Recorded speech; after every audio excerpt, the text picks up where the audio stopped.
This is a fascinating one. Allowing your attitude to control you. You know what I'm doing? I'm quickly looking at the word allowing, what it means. Allowing. Let someone have or do something. The descendant was allowed to leave the country. Well, that's probably not a great one to be talking about as an example.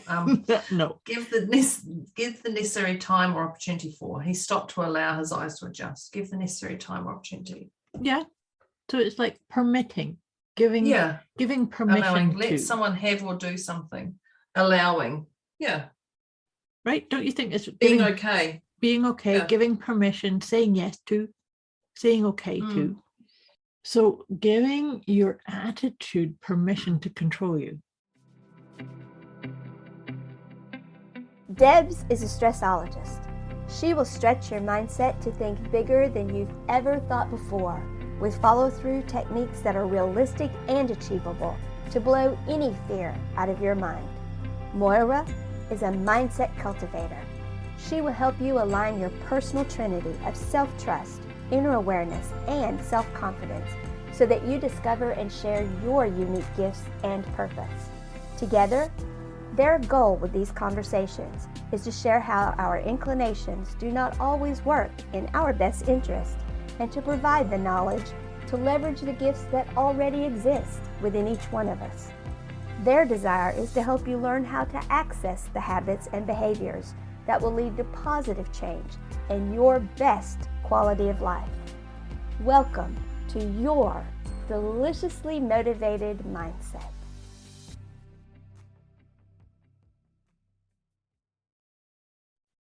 Well, hello, dear listeners. Hello, dear Deb. Well, hello. Hello. Here we are. It's Debz and Moira with another deliciously motivated mindset conversation. It's so much fun to sit and have these conversations. And we always talk about such great topics, which always is funny. It always seems to be quite apropos to the energies that we're sitting in. And then we go, what are we talking about today? Oh, well, go figure. We get on our calls in the morning and, well, my morning, her night, Moira's night. My late afternoon, yeah. Because I'm in New Zealand and Moira's in... I'm in Canada. Newfoundland here. Yeah. And so we get on these calls and we start, and next thing you know, there's an hour gone by. I know. We must get on to recording soon. And so then we go, what's our topic? And we go, this one. And we're like, oh, of course. What have we literally just talked about? That's what we've been talking about for the last hour. Anyways, that's just how we roll. So we just like. So today's going to be definitely a goodie. Of course. Of course. But before we unpack this and get into today's topic, as you know, dear listeners, we like to rate ourselves and do a check-in. And we're checking in with ourselves emotionally, mentally, spiritually on a scale of 0 to 10. And 0 is where you're totally zenned out, blissed out, calm, present, and poised, as Deb says. I love that word too. I love poised. And then at 10, you're feeling like chaotic, don't know how on earth to do. How the hell did you get here? OMG. Why me? All of that. Yeah, why me? Why not my sister? Why not my friend? Why not the other person? Yeah, that discombobulated, stuck, wondering how on earth to get through it, overwhelmed. So, and the thing is with this rating is it's a great tool to just check in throughout your day.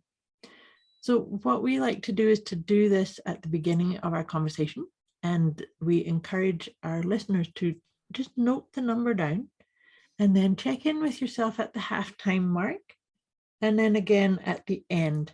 And the intent of this is to take you from wherever you are and move you lovingly, gently, kindly, softly closer to that 0. All that being said, my dear, where are you on the scale? 1.5. 1.5? Okay. 1.5. So I'm like, where am I? I think today's topic's going to be a rabbit hole. Mm-hmm. We say the rabbit hole. I think it's going to be an interesting one. So I'm going to say a 1.5 because I'm a little bit curious, but I feel centered in myself. Okay. Good. Yeah. Very good. For me, I'm going to give myself a 2. I feel very present and peaceful. But just as like we hit Niggle. record, I got this little niggle in my throat and little kind of cough and scratchiness. And so I'm like, something wants to be investigated here. Well, I've got the hiccups. That's usually something for you. Yeah, so that means there's going to be some serious voicing. Oh, this is awesome. Yeah. So today we're talking about allowing your attitude to control you. This is a fascinating one. Allowing your attitude to control you. You know what I'm doing? I'm quickly looking at the word allowing, what it means. Allowing. Let someone have or do something. The descendant was allowed to leave the country. Well, that's probably not a great one to be talking about as an example. No. Give the necessary time or opportunity for. He stopped to allow his eyes to adjust. Give the necessary time or opportunity. Yeah. So it's like permitting, giving permission. Allowing. Let someone have or do something. Allowing. Yeah. Right? Don't you think it's being okay? Being okay, giving permission, saying yes to, saying okay to. So giving your attitude permission to control you. Permitted, sanctioned, warranted. Yeah, I think, yes. So for me, allowing your attitude to control you, is this a positive or a negative? Yeah, yes. Because you know, if Moira says I was going to say, if Moira says it's a yes. If it's a positive, then I'm going to go it's a negative route. And if she says negative, I'm going the positive route. I'm saying it's both. I agree. I actually, and that's why I could debate. It has positives and it has negatives as well. Right. I love that you said that, because I'm like, she would have to do the middle. She'd have to, because when Moira and I had that's exactly it. That's how we roll. Yeah, it is. And but you can stop that allowing. Yes. At any time. You Absolutely. can stop whatever, whenever.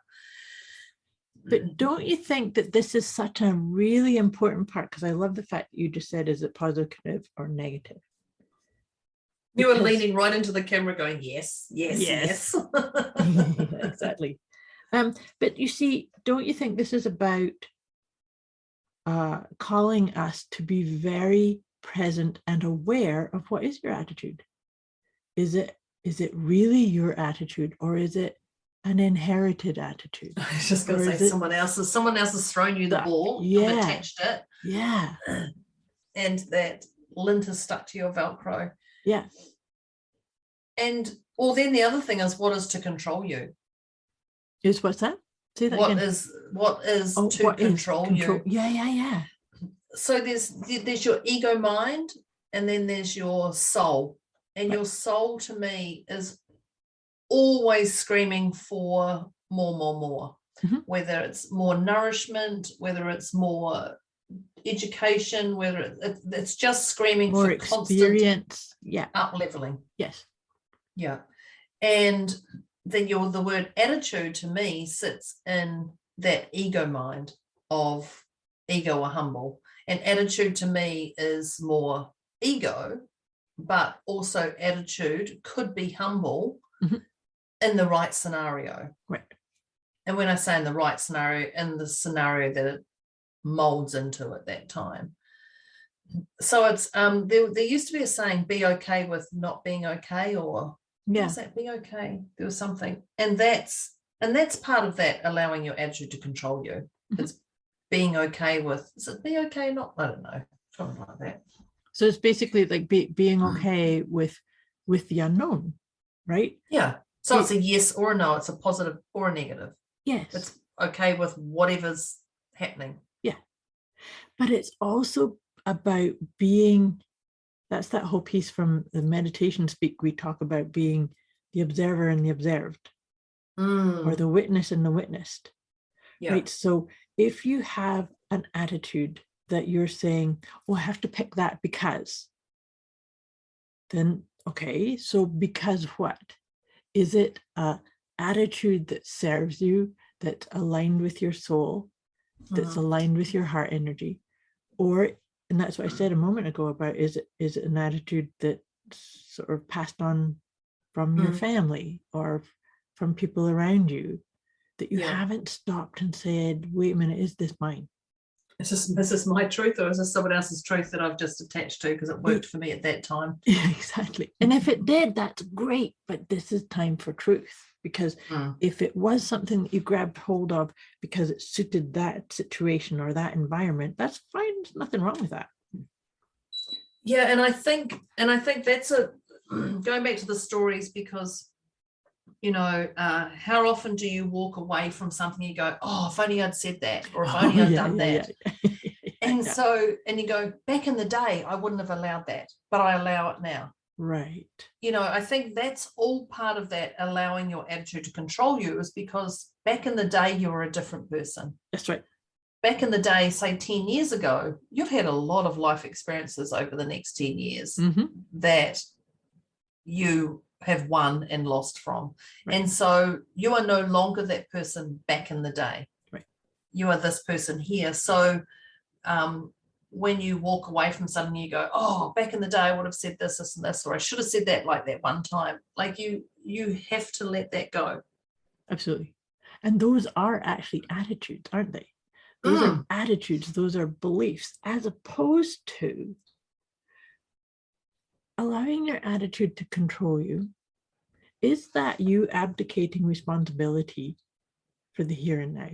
Because I have this attitude, and so it has to be this way, right? I love it. Has to be this way. Yeah, it has to be this way. I'm going to reference a story that you shared, and I've actually used this with other clients, is because I really love this. Is your cup half full or half empty?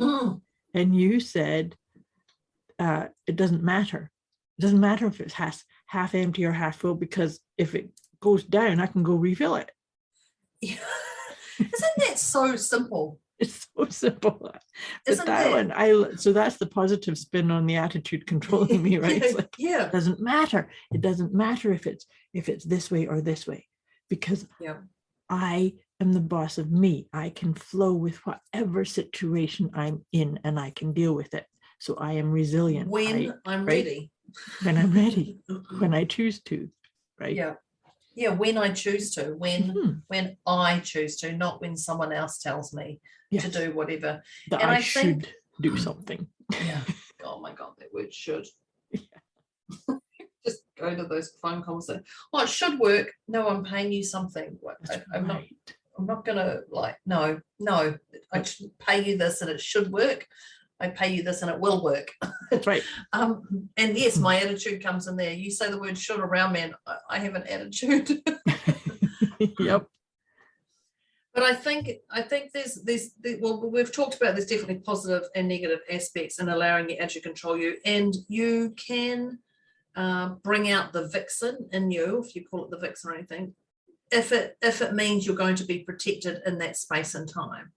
So, allowing your attitude to control you, people can say, oh, you're a little bit rough on that person, or you were a little bit mean or something. Right. You don't have to take that, whatever that person says. You can look at that at another time. You can definitely take that. You can actually just go, did it work for me at that time? What is it? Is this good for me? Moira little things. Is this good for me? Is this good for others? Do I want it? Then you can choose if you're going to attach to that you were mean to that person or not. You can look at the bigger picture. But I think self-depreciation, don't beat yourself up with whatever choice, action or inaction you have done. Yeah, just be okay with it. Just to be okay with it. It's like, oh, I did that. I think that's one of the big things in this, allowing your attitude to control you, is just know that today's a wobbly day, or the next last hour's been a wobbly hour. That doesn't necessarily mean the next hour is going to be. And yes, tomorrow's another day, but you don't want to wait till tomorrow to start healing. You go, oh, tomorrow will be an amazing day. No, start from now. Start from the moment you say, I'll go to bed and I'll wake up feeling revived. Yes, that's great, but why don't you actually go to bed feeling revived? Exactly. So to me, that's something that's a really important part too, is in that moment when you maybe say, oh gosh, I should have done something different, or I wish I had said it this way, or whatever it is to just take a wee time out for yourself and say, what do I appreciate about myself right now? Yeah. And before you say, oh, nothing. Yeah, I know. Just when you said that, I instantly went to, what do I appreciate about myself? Did you see that little bubble above my head? What do I appreciate about myself? Quite a few things. But yeah, instantly you say to people, how does that work? How does that serve you? How's that a benefit to you? And they go, it isn't.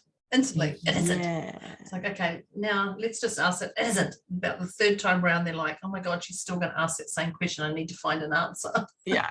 And then out comes the golden nuggets, and you're like, how easy was that? Once you let that attitude, it isn't. You can't be positives in this negative situation. What are you talking about? I paid all this money for you to tell me there's a positive in this? Yes, there is. That's so much about the pattern of beating yourself up because I suck. I'm not okay. Yeah. That's what I've said to people. I've said this, and if any of my clients are listening to this, they'll go, yeah, Moira does this. I say, don't ask why questions. Yeah. Why did I do that? Why did that person say this? What? Because those questions will always give you a negative outcome. There's a brick wall at the end of that why. That's right. Yeah. You're just going to ask why to a brick wall. It's because internally it's going to be because I'm stupid, I suck, I'm not worth it, I'm whatever, I'm a bad person. Poor me. Yeah. Poor me, I might as well flush myself down the toilet. Yeah. Well, that's funny because I do say that. It's like, yeah, you're swirling the grain now, right? So spin it. Yeah.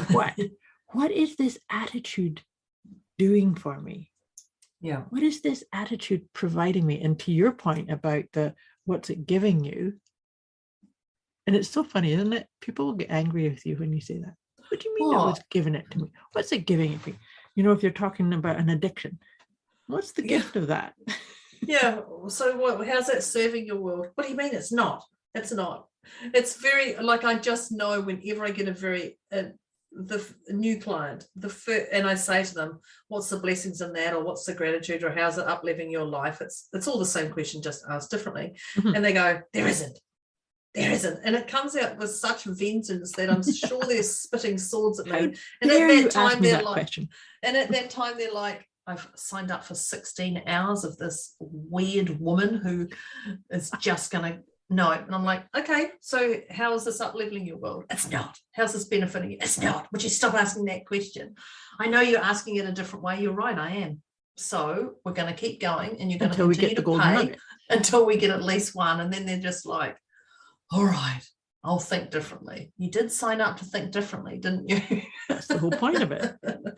Yeah. And so I think that's the other thing, is allowing your attitude to control you, is sitting in that victim mode. Is I want to change, but I don't want to answer a question that's too hard. It's actually not that hard when you flip your switch. It's about allowing yourself to sit in the uncomfortableness of it, right? Yeah. Because that's where the juicy part comes from. And really that's in essence what I'm doing with my letting go process. And just doing it. We're using different verbiage here, but it's similar process. Because everything that we hold on to, even if it was something that was an attitude that we took on 20 years ago and we're still holding on to it, it served us at some point. And so it's by saying, thank you. I've been saying that for a while, having some appreciation for that attitude or that addiction or that bad habit or whatever it is. Addiction one's so funny when you talk about that, because it's exactly it. How's it serving you? What? What? And you know, if you're ever doing that and you see their faces like, are you kidding? I came to you to fix my addiction. Are you? Yeah. What, do you want me to tell you how bad it is? Because I think that's why you're coming to me. You don't need me to tell you anything. I'm not here to tell you it's a bad addiction. I'm here to go, let's reframe that addiction and look at it. Look at the bigger picture, and it will drop away. Yeah, absolutely. I think this, allowing your attitude to control you can absolutely keep you stuck in that victim mode. Yes. And if you're going to, I know we've talked about in one of the other podcasts recently, we talked about enduring those relationships around me. If you if you're looking at the people who are the same mentality as you and just want to say, poor me, poor me, poor me, and you're feeding from that, just be aware of who you have around you. Now, I'm not saying cut ties or anything, but I'm just saying look at your awareness of what's around you, what you believe you're worthy of, and what they're feeding you, they're feeding you their attitude and you're attaching to that. So yeah, be aware of, I'm just saying, be aware of other people's stories. And what you're allowing into your own energy bubble, right? Because I can let lots of people have their stories around me, but that's their stories. I'm not allowing it to sit with me, right? I'll just be like, oh, that's an interesting way of looking at that, right? But the other part too is to allow yourself to realize where I'm coming from is actually an Einsteinism, to understand that this solution that you're looking for, or the resolve, it cannot be found at the same level of mind that created the issue in the first place. Yeah. So therefore, and that's how come these questions like, what's it serving you, or what's it gifting you, or what's the blessing in it, or what are you needing to let go? Those are intended to lift you into a different level of thinking or reviewing it, right? Yeah, there's this, I just pulled this quote up that I haven't posted on social media yet because I really would love to post it. And this I think is so poignant. The degree to which a person can grow is directly proportional to the amount of truth they can accept about themselves without running away. Beautiful. A quick wee message before we get back to this episode. You can get access to a special gift Moira and Debz have put together for you. Go to deliciouslymotivatedmindset.com/gift. When you sign up, you'll receive instant access to an inner peace kit and the 30 Days of Wisdom program, both of which is intended to help you feel deliciously motivated right away. Go to deliciouslymotivatedmindset.com/gift.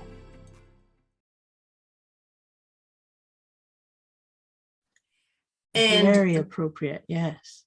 And that's stripping back and looking at your truth, and that is allowing your attitude to control you, or the degree to which a person can grow is directly proportional to the amount of truth they can accept about themselves without running away. And this is not necessarily, I've got my goosies again from it. This is not saying, this is about themselves, not what other people say, but it's attaching to whatever it is. And the moment you see your truth, not what else, like definitely you can listen to other people, what they say about you or not, but it's, you already know in your soul, you already know. You're the authority. You are the authority. Yeah. Yeah, it just really looks and goes, okay, so what am I allowing in and out, and what level would I like to play at? Where am I going? What am I doing? What level is that I'd like to play at for, like who you were 10 years ago is different to who you are now. It's just to me, it's about those levels. Now, social influences play a large part on us, and I'm talking about media, media on TV, radio, newspaper, anything. Our friends, our social influences, social media, podcasts, all these things can play a large role in our breathing every day. And I guess the thing is being okay with saying no, like no, this doesn't work for me today, or no, I can't do that, or like be okay with that. Does that make sense? It completely does. And something that's really important, I find, for people giving themselves permission to say no it is a sentence, by the way. done a podcast on giving yourself permission to say no. Yeah, we need to do that, don't we? I don't know if we have, but that's, it also doesn't mean never. Right? No, right now in this 1 minute. Exactly. It's like, no, the way things are right now, no. Yeah. But it doesn't mean, no, how dare you ask me and I'm never going to do that. It's like, no. Well, that's your ego mind, isn't it? Of course it is. That jumps in. I just looked up on my board and it says, be your own creator of time. Aha. Have I never seen that? But allowing your attitude to control you. Thank you. I've looked at that many times. But I mean, I think that's exactly it. Be your own creator of time. No, right now, no. A minute down the track, I may change my mind, or a year or whatever, but right now, it's no. And absolutely. And be okay with that. And it's funny, I want to interject something here because Deb's reading things off her wall. So I'll read something off my wall. It's random. I've never seen that. Mine over there says, follow your bliss. And so that's tied right into that. Being the creator of your time allows you to follow your bliss. Yeah. Right. And so therefore it's, this thing of giving yourself permission and capacity to say no, it could be simply put your hand over your heart, take a deep breath and listen to your guidance. Yes or no? That's it. Simple. So your first instinct there, yes, and then your mind, that's it. Yeah. And then your mind goes, oh, you can't do that. You won't be able to do that. People won't respect you for that. People will respect you for that. That you're inspiring. Like you. Oh, yeah. They'll disapprove of you. All your stories, and that's where your marathon comes up, with all your stories of marathons, of all stories just go, and can escalate that quickly. But I love that it's what works for you right here, right now. Exactly. It's that being okay with not being okay, but actually being okay. You don't even need to say being okay with not being okay, being okay. Just being okay. Being okay. Giving yourself permission to be okay. Because let's face it, if you checked in with yourself and your inner intelligence said it's a no, and then your head goes into the, oh my God, you can't say no, and that's terrible, and so then you go, no, okay, I'll do it. Yeah. Then which attitude are you allowing to control you right there? Yeah. The attitude that you are the sovereign being manifesting and guiding yourself through your own life, or do you have an attitude that you're here just to please people? Please other people, learn, walk to the beat of somebody else's drum. Yeah. And the moment you're putting other people first, I know when I was a single mum and people used to say, oh, you can't do that, you've got to put your daughter first. It's like, I can't, because I've got to feed my daughter, but I also have to feed myself. Now, I'm not talking about Deborah go out and have a massive meal and then feed her daughter a spoon. I'm not talking about that, but I know, and I battled a lot with a lot of people telling me, you're a single mum, your daughter must come first. Right. I'm like, yes, my daughter comes first, and if I'm going to get into a relationship, absolutely, but I have to decide what's best for me right here, right now. And if I'm not fulfilled, it's that same thing about the cup. If I'm not fulfilled, exactly, how can I feed other people? Yeah. But you and I are in the work of serving others. We both have life work to serve others. We have to look after us first. We have to look what happened to me ourselves. 2 weeks ago. Yes, exactly. Like sometimes we actually create these situations to remind ourselves of that, right? So 3 weeks ago, I started a year mentoring with a group of people. Every week we turn up, they get stuff, we turn up, we do a Zoom call, do a video call, we unpack stuff, and then we carry on from the week. And so I'm week 2 in, and I'm sick. and I'm literally, these people have paid money for me for a year. I'm week 2 in, and I can't even lift my head off the pillow, the sickest I reckon I've ever been. And so we had to cancel. My mind was, oh my God, these people are not going to like me. They're not going to value me. They're not going to value the content. What type of person pays for someone who turns up sick? Why is she not organized? Like, my mind went into every possible scenario. Yep. And of course, when you're in a sick state and you're not thinking clearly anyway, you just went. And then in the end, I went, it is what it is. Like, honestly, I cannot take any brain capacity, because I couldn't even function on anything. I can't take any brain noise. If they don't like me, so be it. Seriously, yeah. I love them all, but I can't be bothered. I have no energy to take in. And that alone, the moment I let that go, because there was some scenarios, that flag of mine was running as fast as it could with all these stories. Right. And that's the thing, right? Is that this is why it's about having the best friendship relationship with you, right? Is that we have an attitude of, I'm going to do my best to serve these people. Yeah. And that's like the guiding principle.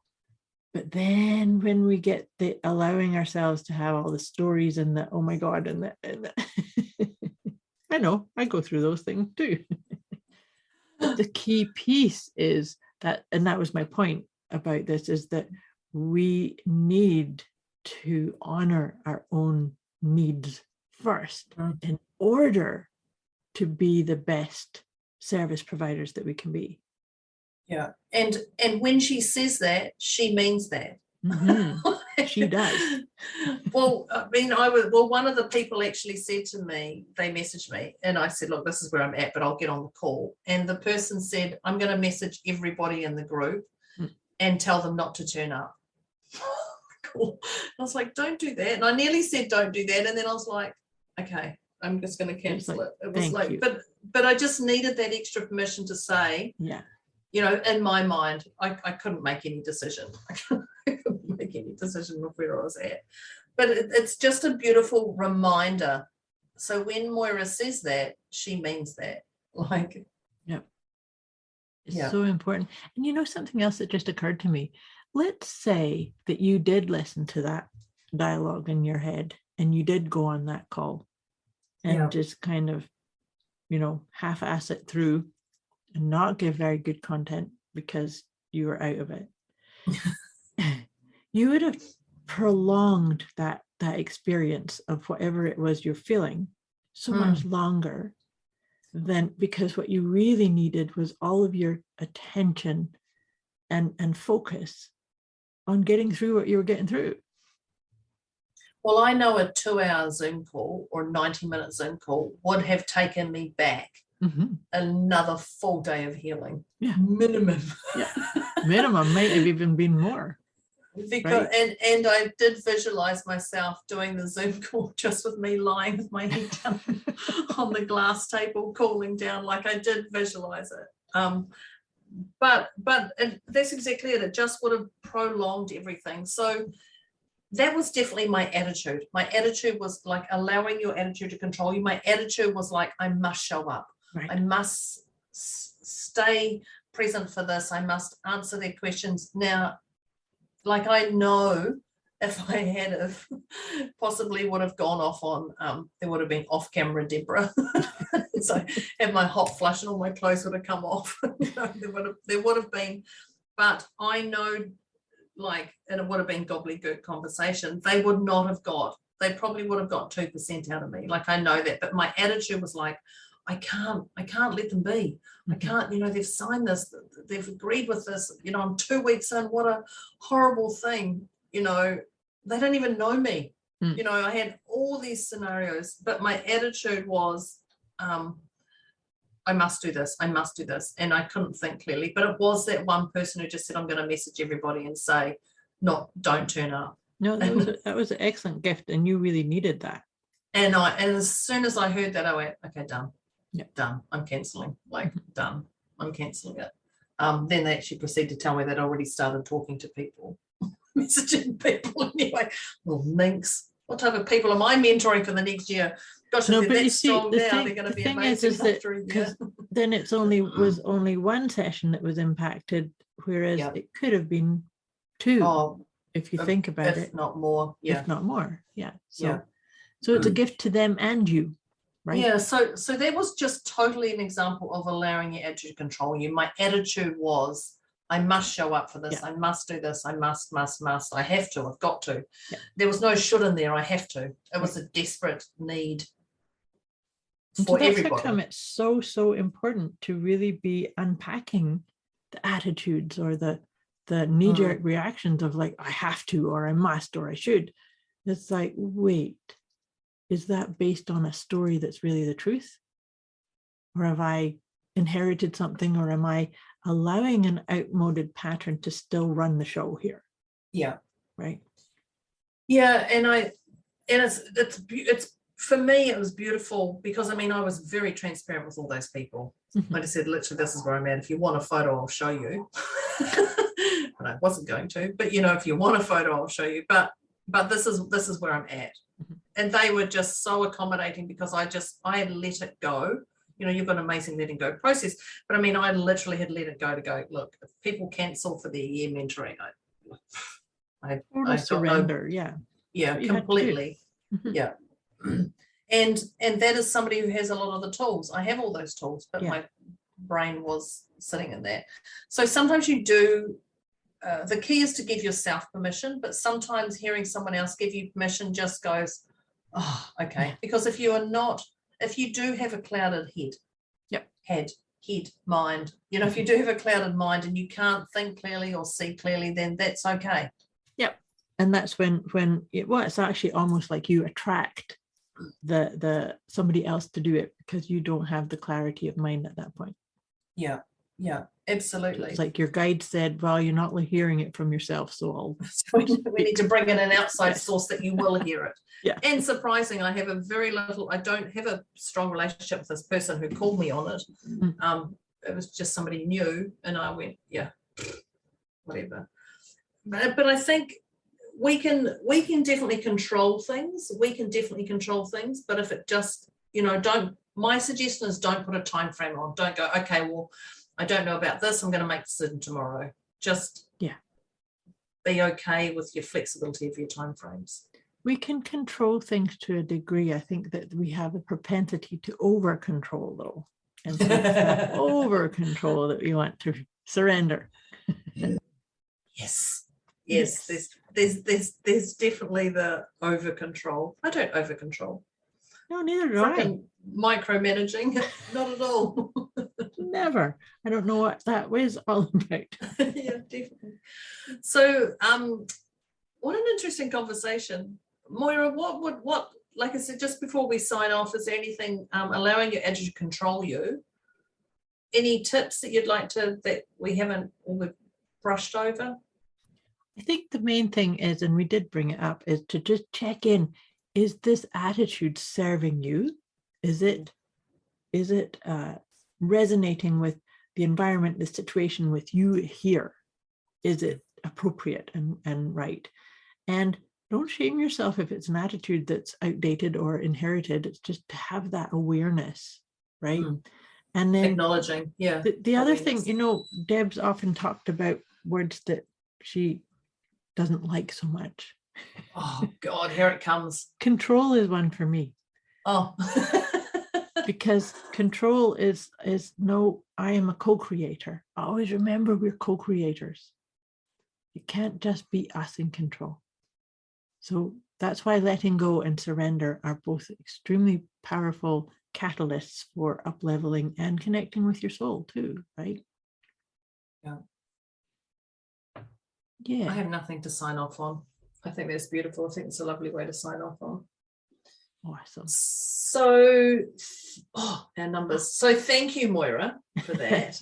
And thank you, listeners. So now we're just going to check in on our emotional numbers, from being a 0 to a 10. I had the hiccups at the start. Moira had a niggly throat. You were a 2, weren't you? That's right, I was. Yeah. You're a 2 and I was a 1.5. Where do you sit now? I'm I'm going to say a 0.5. Still a little bit of scratchiness, but it's definitely reduced. How about you? I was about to say a 0, but when you went, 0.5, I went, oh, actually, I feel that's better in my body too. So I was like, oh, no, I'm a 0. And then I did a big yawn, and my body actually went, yeah, you're a 0.5. So I'm a 0.5 as well. There we are. We met each other at 0.5. I did a similar thing. I was like 0. No, I'm not quite.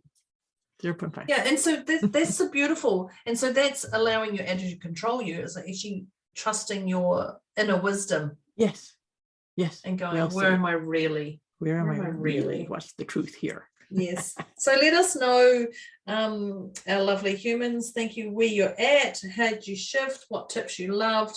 If you would like anything off the record, offline or anything, message Moira or Debz. And if you've got any tips, anything you'd like us to address, let us know. Please do. Awesome. So that's us over and out. Thank you to our deliciously motivated mindset peeps. Thanks for joining. And to my co-host, Moira, and my dog who's just started barking. Did you just then? I'm like, really? Very cute. So, yeah. Thank you, everybody. Thanks, Moira. Thanks, Debz. Thanks, everybody. Catch you next time. Bye.